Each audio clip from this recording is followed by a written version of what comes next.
দর্শক, এই সিনেস্কোপ একটি পরিপাটি সুন্দর নিরিবিলি পরিবেশ। আপনারা এখানে আসবেন তাণ্ডব দেখতে। যারা আমাদেরকে বলেছেন তাণ্ডব দেখার জন্য, আজ তাদেরকে সিনেমা হলে নিয়ে এসেছি। এটি একটি ঐতিহ্যবাহী এই নারায়ণগঞ্জ শহরের প্রাণকেন্দ্রে অবস্থিত এই সিনেস্কোপ।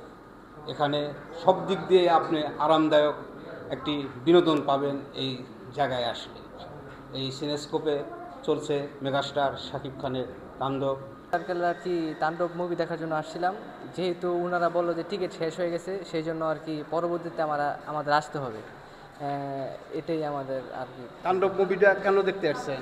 মানে অনেক সুন্দর একটা মুভি, যেহেতু শাকিব খানের একটা মুভি, সে যে এর আগে অনেকগুলো মুভি করেছে, সেই জন্য আর কি আমার তাণ্ডব মুভিটা আর কি আমার মন জয় করে, সেই জন্য আর কি আসা আমার তাণ্ডব মুভি দেখার জন্য।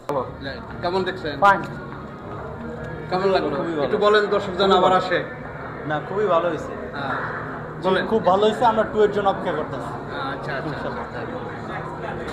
এক্সিলেন্ট। কেমন লাগলো ছবি? ভালো ভালো। একটু দর্শকদের বলেন আবার যেন আসছে দেখতে চায়। অবশ্যই আবার যেন একটু দর্শকদের বলেন আবার যেন ছবি দেখতে আসে এরকম। এটা সেকেন্ড পার্ট তো বের হবে অবশ্যই। সেকেন্ড পার্ট যখন বের হবে এটা আরো তাণ্ডব ছড়াই। কেমন লাগলো? অনেক ভালো। অনেক ভালো।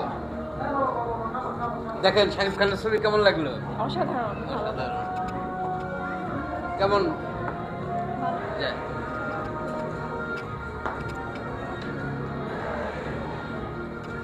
দর্শক, আপনারা দেখলেন এই সিনেস্কোপ, একটি জনপ্রিয় ছবি তাণ্ডব।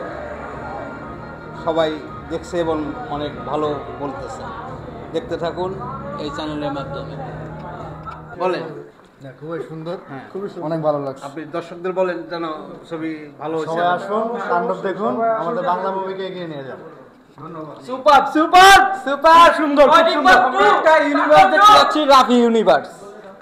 জি বলেন। ভালো হয়েছে, খুব সুন্দর মুভি, খুব অসাধারণ। দর্শক দেখলেন এই নারায়ণগঞ্জের ঐতিহ্যবাহী একটি সিনেস্কোপ। ওয়েটিং ফর তাণ্ডব 2। We are waiting for তাণ্ডব 2। সামনে আসেন। We are waiting for তাণ্ডব 2। বলেন রায়হান রাফিকে আরেকটা ধন্যবাদ দিয়া বলেন। আর রায়হান রাফিকে ধন্যবাদ, বাংলা মুভিকে খুব সুকৌশলে এগিয়ে নেওয়ার জন্য ধন্যবাদ। Thank you.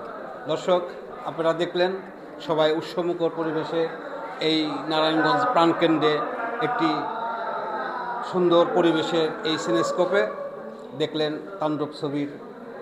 দর্শক, ভালো থাকবেন, সুস্থ থাকবেন। আজকের মতো আল্লাহ হাফেজ।